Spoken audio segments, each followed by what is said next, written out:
వాడు నూతన సృష్టి, పాతవి గతించెను, ఇదిగో కొత్తవయ్యను.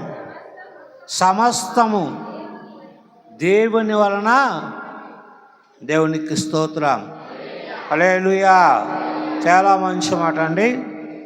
ఎవడైనా క్రీస్తు యేసునందు ఉన్న ఎడల వాడు నూతన సృష్టి, పాతవి గతించెను, ఇదిగో క్రొత్తవయ్యను. సమస్తమును దేవుని వలన అయ్యేట. దేవునికి స్తోత్రం. హల్లెలూయా.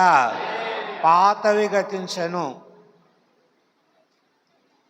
అంటే సమస్తం కూడా క్రొత్తవైనవి. ఇప్పుడు అంటే పాతవన్నీ కూడా వెళ్ళిపోయినాయి. ఇంకా పాత పద్ధతులు, పాత విధానాలు, మళ్ళా పాతదైనటువంటి విధానాన్ని కూడా తొలగించబడతాయి. ఇప్పుడు తెల్లవారితే అందరూ ఏం చేస్తారు? కొత్త వస్త్రాలు ధరించేసుకుంటారండి కదా. కొత్త వస్త్రాలు ధరించుకుంటారు. ఏం చేత? కొత్త సంవత్సరం, ఒక సంతోషం,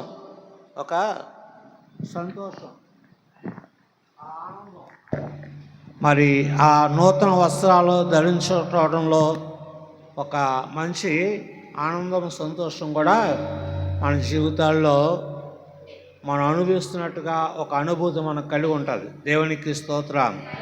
హల్లెలూయా. బైబిల్ గ్రంథంలో ఒక వ్యక్తి కోసం నేను చూపిస్తున్నాను. తెలియని వ్యక్తి ఏం కాదు, అందరికీ తెలుసును. అయితే ఒక సందర్భంగా ఆ మాట నేను చెప్పాల్సి వస్తుంది. పాతవి గతించెను, సమస్తమును క్రొత్తవాయెను అనటానికి ఒక మంచి స్టోరీ, ఒక కథ బైబిల్ గ్రంథంలో ఉందండి.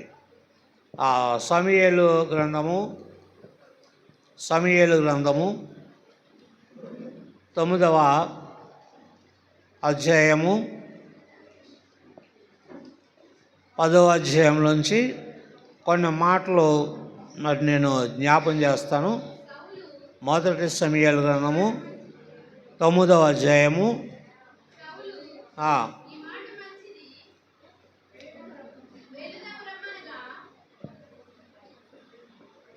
యాక్షన్ చదువుతున్నారు మీరు? ఎక్కడ చదువుతున్నారండి?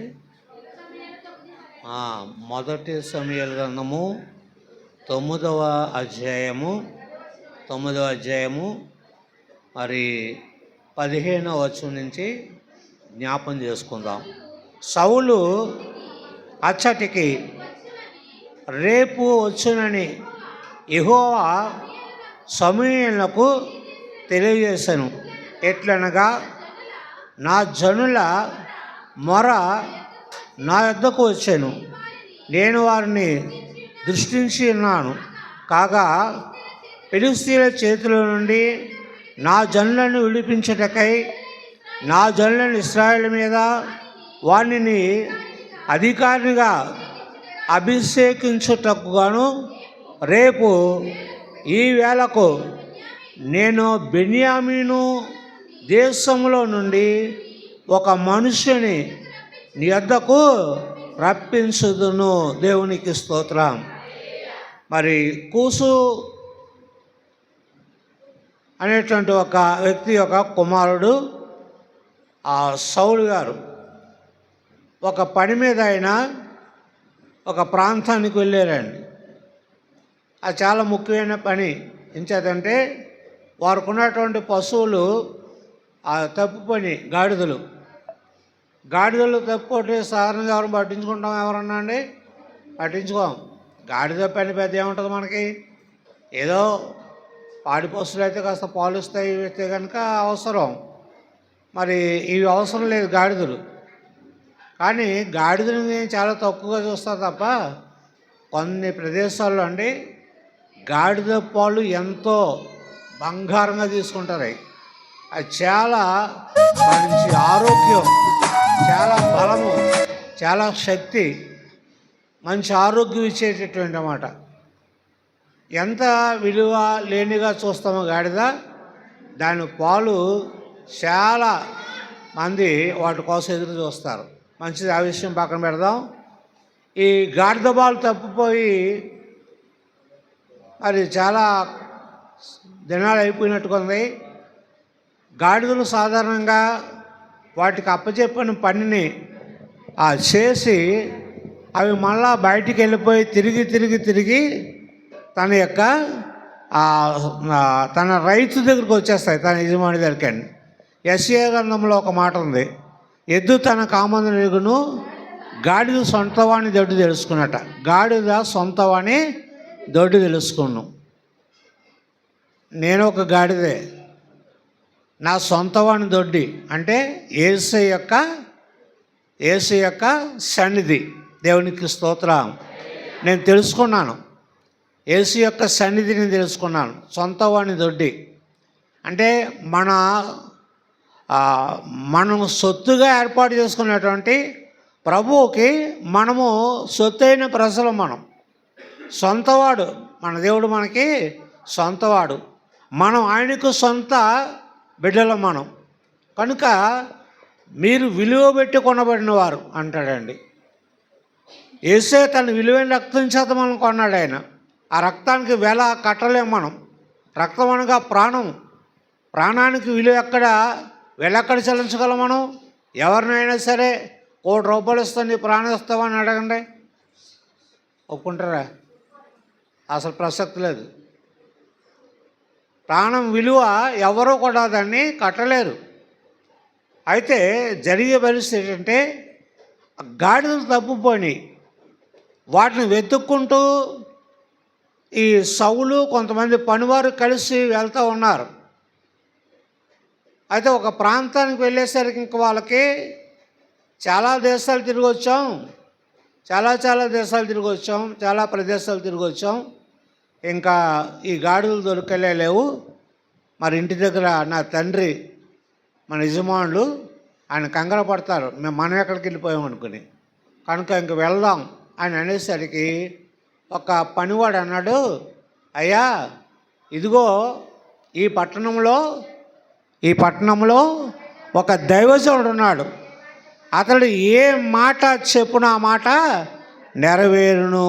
దేవునికి స్తోత్రం. హల్లెలూయా, హల్లెలూయా. అతడు ఏ మాట చెప్పిన ఆ మాట నెరవేరును.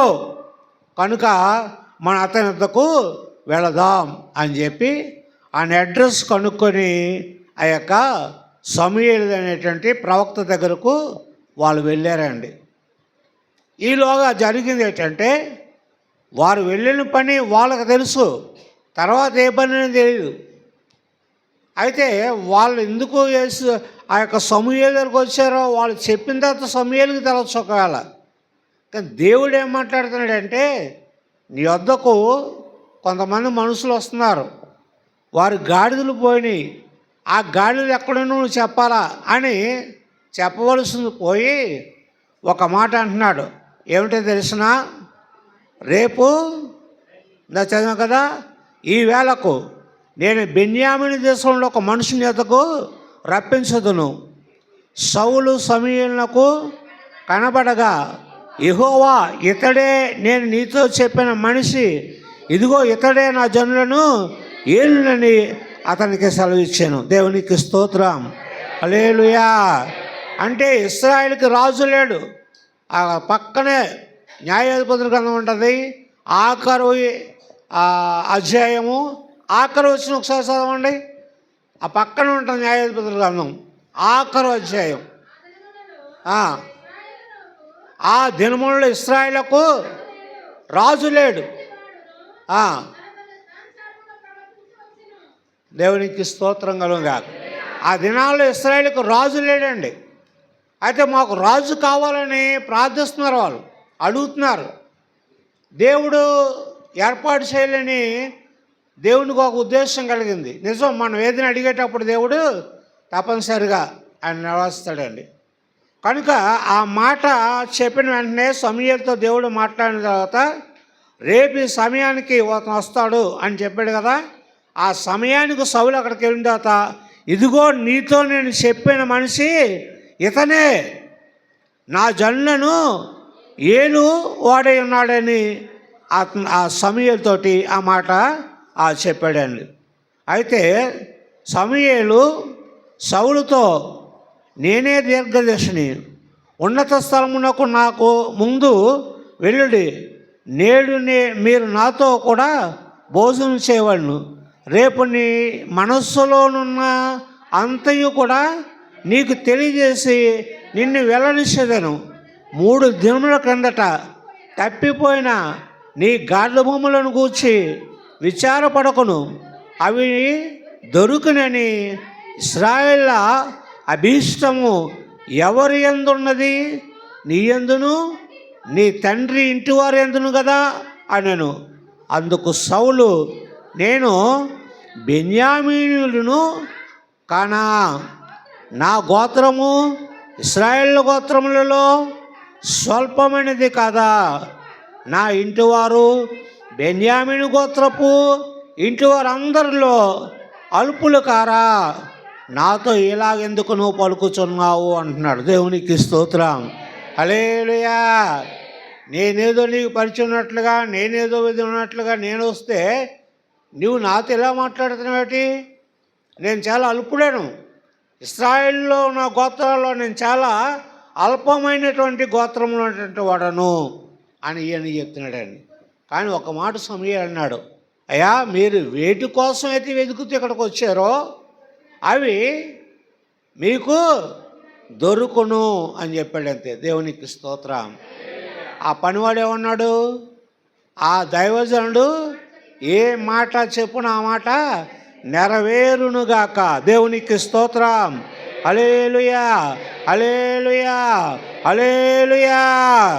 10వ అధ్యాయంలోకి వచ్చేసరికి అప్పుడు సమూయేలు తైలపు బుడ్డి పట్టుకొని సౌలు తల మీద ఆ తైలము పోసి అతను ముద్దు పెట్టుకొని, యెహోవా నిన్ను అభిషేకించి తన స్వాస్థ్యము మీద అధికారిగా నియమించున్నాడు అని చెప్పి ఇలాగ సెలవిచ్చాను, ఈ దినమున నీవు నా యొద్ద నుండి పోయిన తర్వాత బెన్యామీను సరిహద్దుల్లో సెలహులో నుండి రాహేలు సమాధి దగ్గర 2 మనుషులు నీకు కనబడుదురు.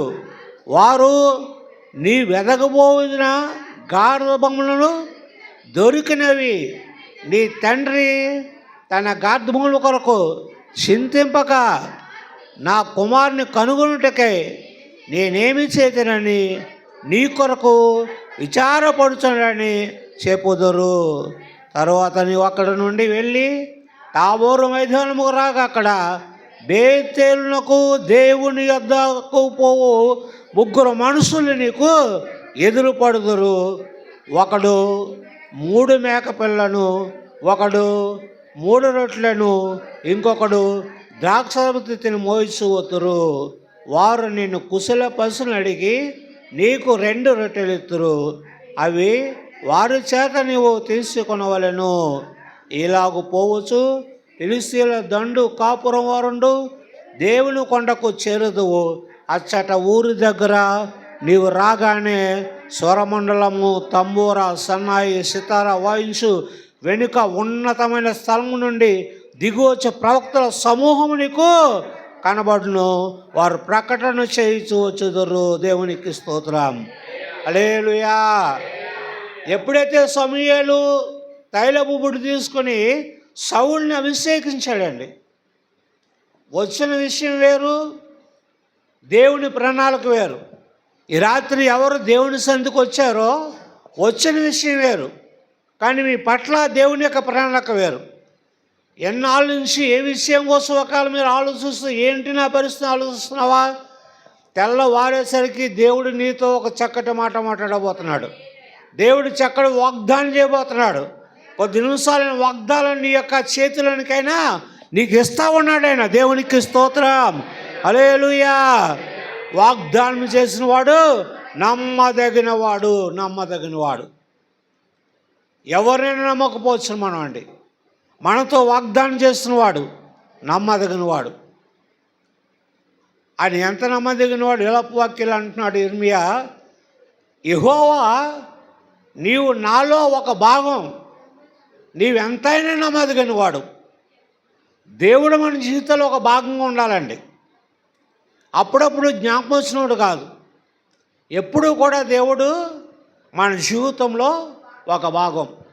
ఒక స్త్రీ పురుషులు వివాహం అయిన తర్వాత వారిద్దరి జీవితాల్లో కూడా వారు ఒకరికొకరు సగభాగం. వాళ్ళు సగభాగం. ఎవరితో చెప్పుకోలేని పరిస్థితులు వాళ్ళిద్దరే చెప్పుకుంటారు. ఒకరి కష్టం ఒకరు పంచుకుంటారు, ఒకరు ఆనందం ఒకరు పంచుకుంటారు. తర్వాత ఒక సంతానం వారు కలిగిన తర్వాత వారి పిల్లల భవిష్యత్తు కోసం ఆలోచిస్తారు. వాళ్ళు ఆ పిల్లల కోసం చాలా ఆలోచిస్తారు. చాలా ఉందని చరిత్ర అండి. సమూయేలు ఈ సౌల్ని అభిషేకించినప్పుడు అతను ముద్దు పెట్టుకున్నాడట. దేవునికి స్తోత్రం, హల్లెలూయా. నిన్ను అభిషేకించి దేవుడు తన శ్వాస మీద అధిపతిగా నియమించి ఉన్నాడని చెప్పి ఇలాగ సెలవిచ్చాడు. ఎన్ని మాటలు కూడా చెప్పాడండి. చెప్పి అతను అభిషేకించిన తర్వాత కొన్ని మాటలు మాట్లాడిన తర్వాత జరిగిన పరిస్థితిని ముగ్గురు వ్యక్తులు నీకు ఎదురవుతారు. ఆ ముగ్గురు ఎలా నీ దగ్గరకు వస్తారో అది చెప్పాడు. తర్వాత తంతి వాయిద్యములతో చాలా ఆర్భాటముతో అనేక మంది జనాలు నీ వెనక వస్తారు. ఏమండి, ఎమ్మెల్యే గారు పోటీ చేసి ఎమ్మెల్యేగా మళ్ళా నెగ్గరనుకోండి, ఆయన ఏం చేస్తారు జనాలు? ఏమండి, ఏం చేస్తారు? మాట్లాడేటి ఏం చేస్తారండి? గబగబా ఆయన దగ్గరికి వెళ్ళిపోతారు. ముందు ఆయన కలుసుకోవటానికి పూలదండలతో వెళ్ళిపోతారు, బొక్కేలతో వెళ్ళిపోతారు, ఏవో పట్టుకొని ఆయన దగ్గరికి వెళ్ళిపోతారు. ఆయన వెంటనే కలిసి కౌగులించుకొని మాట్లాడి వాళ్ళకున్న సమస్యలు కూడా అక్కడ చెప్పుకుంటారు. చాలా పరివారం ఆయన వెనకాల బయలుదేరుతూ ఉంటుంది. అలాగా ఎప్పుడైతే దేవుని అభిషేకము సౌలు మీదకి వచ్చిందో అనేక మంది సౌలు వెంట వస్తూ ఉన్నారండి. జరిగిన పరిస్థితి ఏంటంటే వారు ప్రకటన చేస్తూ వచ్చారట. 6వ వచనంలో, యెహోవా ఆత్మ నీ మీదికి బలముగా దిగువచ్చును, నీ వారితో కలిసి ప్రకటన చేయుచుండగా నీకు కొత్త మనసు వచ్చును, దేవుడు నీకు తోడుగా ఉండును. గనుక ఈ సూచనలు నీకు సంభవించిన తర్వాత నీవు మంచిదని తోచిన దాన్ని చేయము. దేవునికి స్తోత్రం, హల్లెలూయా. ఇది ఎక్కడ జరిగిందండి? బేతేలుకు వచ్చిన తర్వాత. మన మందిరం పేరు కూడా బేతేలు. ఎందుకు ఈ పేరు పెట్టామంటే ఒక అన్య సంప్రదాయాలు ఉన్నటువంటి విధానాల్లో ఉన్నటువంటి కొంతమంది బేతేలులో మారు మనసు పొందినట్లుగా బైబిల్లో చరిత్ర మనం చూస్తాం. మొట్టమొదటిగా బేతేలు అనేటువంటి ఆ పేరు పెట్టినట్టు వ్యక్తి ఎవరంటే యాకోబు. ఒక రాత్రి సమయంలో అక్కడ పండుకొని ఉన్నప్పుడు దేవుడు అతను ఒక దర్శనం చూపించాడు. మెలకువ కలిగి లేచాడు, దర్శనాన్ని కళ్ళారా చూశాడు. తర్వాత అన్నాడు, ప్రభువా, నేను నా ప్రయాణంలో చేస్తూ ముందుకు వెళ్తున్నాను. నేను ఈ రాయి ఇక్కడ నిలబెట్టి నూనె పోసి నేను ప్రార్థన చేస్తున్నాను. మరలా నేను వెళ్ళి నేను వెనుకకు తిరిగి వచ్చే పర్యంతంలో ఈ రాయి దేవుని మందిరం అగునుగాక అన్నాడు. దేవునికి స్తోత్రం, హల్లెలూయా, హల్లెలూయా. అట్టి విధంగా ఈ స్థలంలో ఈ మారుమూల ప్రాంతంలో ఎక్కడెక్కడ ఇల్లు లేవు అసలు. ఇక్కడ రామయ్య గారు ఒక్కరే పక్కన పడిపోం, ఆయనంతే కాకుండా అయింది. ఆ తర్వాత ఒక మందిరం కట్టుకున్నాం. దానికి దేవుని యొక్క మందిరముగా భావించి బేతేలు అని పేరు పెట్టడం జరిగింది. ఈ బేతేలుకు వచ్చిన వాళ్ళు చాలామంది ఆశ్చర్యపడ్డారు. వెనక్కి వెళ్ళిన వాళ్ళు చాలామంది ఆగిపోయారు కూడా. దేవుని వాక్యం చెప్తుంది, వెనుక తట్టు చూసేవాడు నా వాడు కాడు. ఎప్పుడైనా సరే వెనక తట్టు చూడకూడదండి, వెనక్కి వెళ్ళకూడదు. ప్రభులో నీ అడుగు ముందుకే తప్ప వెనక్కి వేయటానికి అవసరం లేదు. నువ్వు ముందుకు వెళ్ళే కొద్ది కూడా గొప్ప దీవెనలు, గొప్ప ఆశీర్వాదాలే. మాకు తెలుసు, చాలా మటుకు మేము ప్రార్థన చేస్తామండి. నన్నవారు నుంచి గాంధీనగర్ వరకు కూడా, దొడ్డంపేట వరకు కూడా, ఈ రోజున ఆదూరపేట వరకు, నరసాపురపేట వరకు, యానం,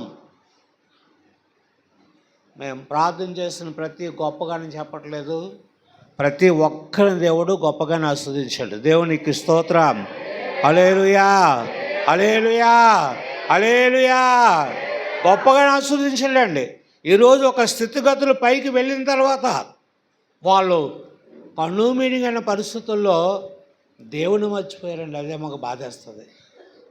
దేవుని సందుకు రావటానికి ఏదో సిగ్గు, ఏదో వాళ్ళకి భీతి కలుగుతూ ఉంటుంది, ఏదో చిన్నతనం కలుగుతూ ఉంటుంది. మనం ఒక ఆయన కలిసి నేను మాట్లాడుతున్నాను. నేను చెప్పాను, చక్కగా కుమార్తె మనిషి అందగత్తే మాట్లాడుతూ, ఎవయా నువ్వు ఇలా చేస్తున్నావు, మరి రేపొద్దున నీ కుమార్తెకి వివాహం చూసావనుకో, ఒకవేళ నీ చరిత్రఅయినా ఫలానా తెలుసా అన్నారనుకో, నీ కూతురికి వివాహం చేయగలవా ఇంకన్నాను. ఆ ఒక్క మాటకే షాక్ తేలిందండి.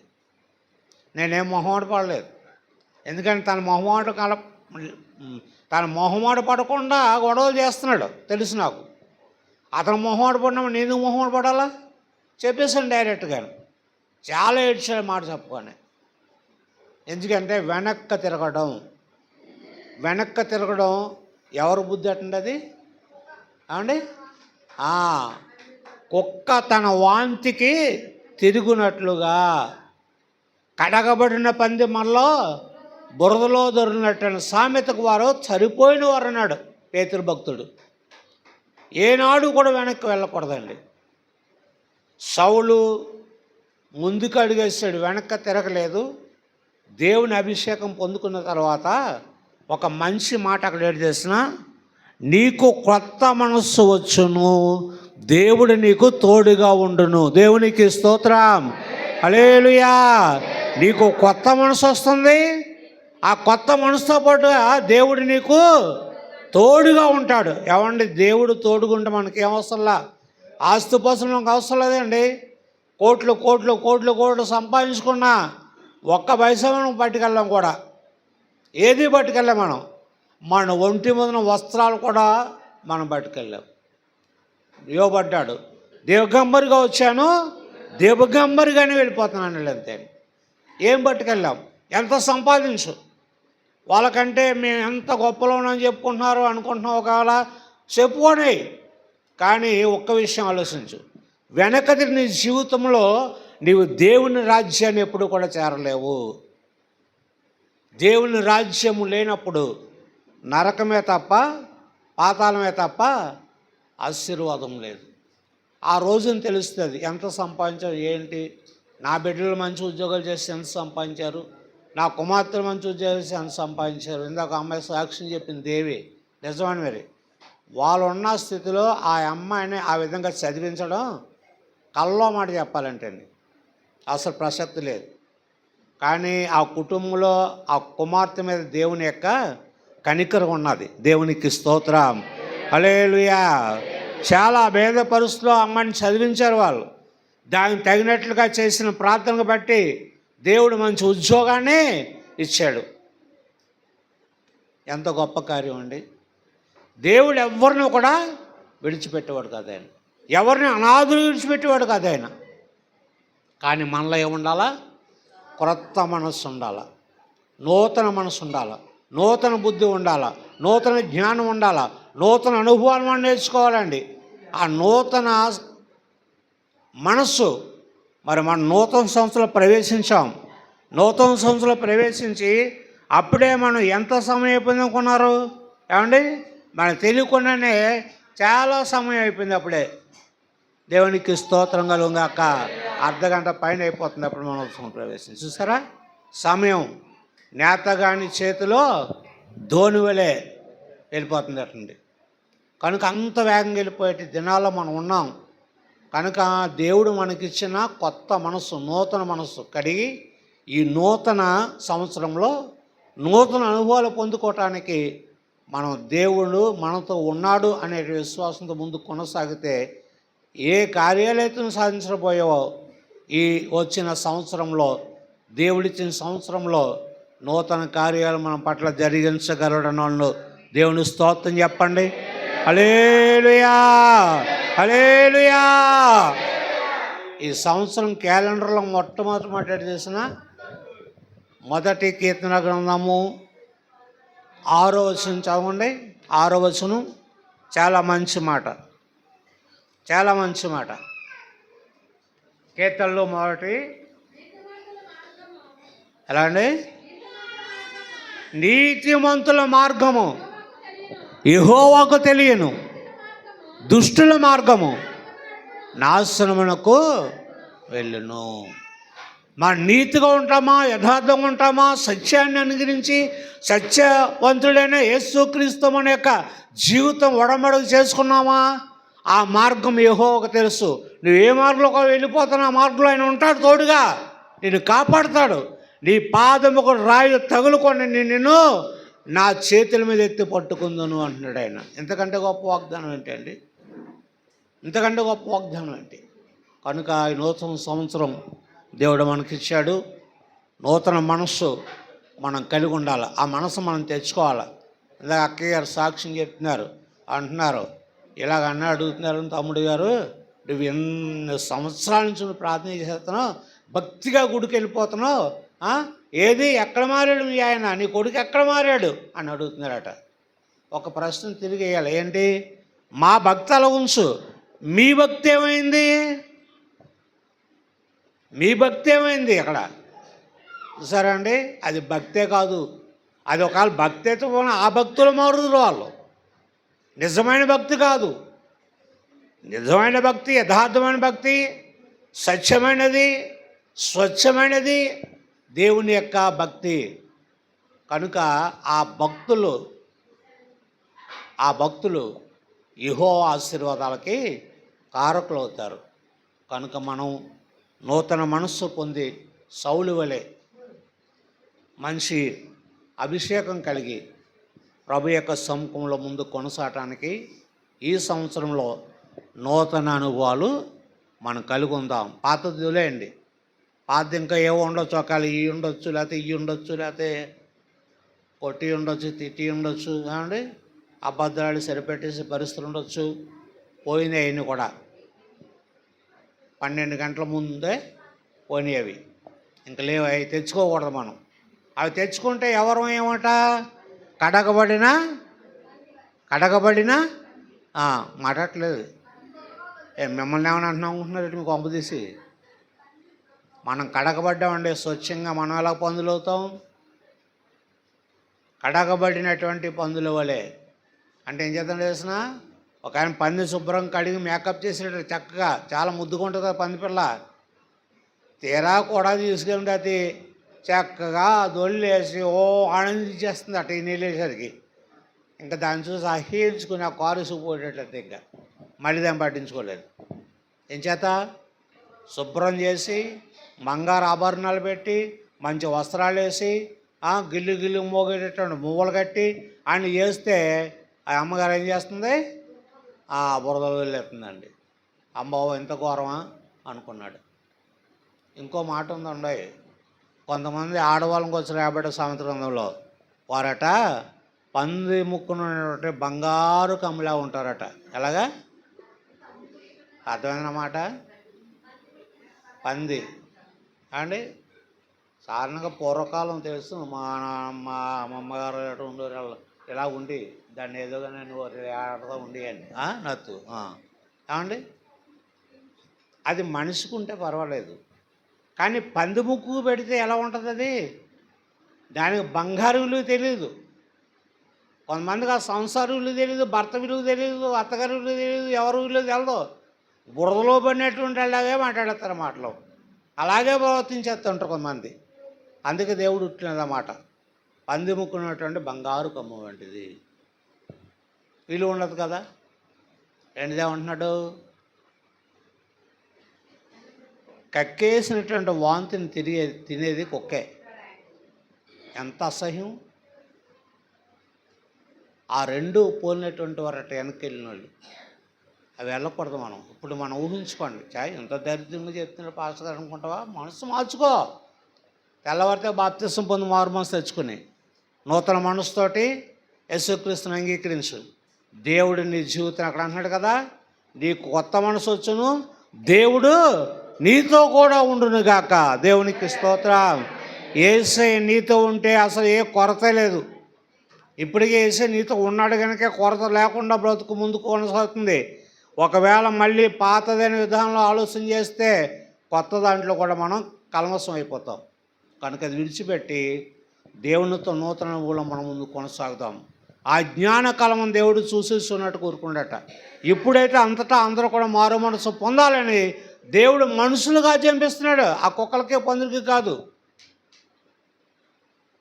దేవుడు మనుషులుగా ఆజ్ఞాపిస్తున్నాడు. అపోస్తల కార్యం 17వ అధ్యాయం చూస్తే ఆ జ్ఞానకాలం అంటే ఆ పాతదైనటువంటి అలవాటైన అజ్ఞానమై ఏదో మనకు తెలియని అజ్ఞానం ఉండి ఇది చాలా హాయిగా ఉంటుంది, ఇలా చాలా మత్తుగా ఉంటుంది, ఇది చాలా సుఖంగా ఉంటుంది అని ఒకవేళ చేసి ఉండొచ్చు.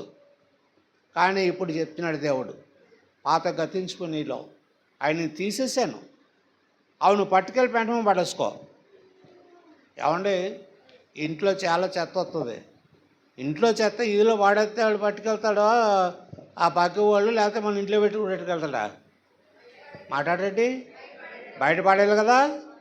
నీలో నాలో ఉన్నటువంటి చెడు తలంపు ఆలోచనలు ఇవన్నీ కూడా నువ్వు బయట పడే, అప్పుడు పట్టుకుపోతారు వాళ్ళు. అంతే, అవి పడేయకుండా అవి ఎలా ఉంచుకొని చూద్దామండి. కంగారెట్టిన ఇంకా చాలా వయసు ఉంది కదండి, ఏం చెప్పగలం వయసు అండి. రేపేమి సంభవించునో నీకు తెలియదు, నీ జీవం ఏపాటిది అంటున్నాడు. కనుక నూతన సంవత్సరాలు అడుగు పెట్టాం. ఎవరైనా రక్షింపబడటానికి సిద్ధంగా ఉన్నారంటే మీరు చెప్పండి. ఉదయం బాప్తిస్మం కూడా జరుగుతుంది. దేవుడి మాటలు దీవించి ఆస్వాదించిన గాక. Praise the Lord. చిన్న ప్రార్థన చేసిన తర్వాత మీ కొరకు ఇక్కడ వాగ్దానాలు సిద్ధం చేయబడతాయి. ఏం కలవడిపోద్ది అండి, జాగ్రత్తగా ప్రశాంతంగా వచ్చి తీసుకోండి. ఇంకో మాట చెప్తాను, ఇక్కడ వాగ్దానం చేసుకుని మళ్ళీ పొద్దున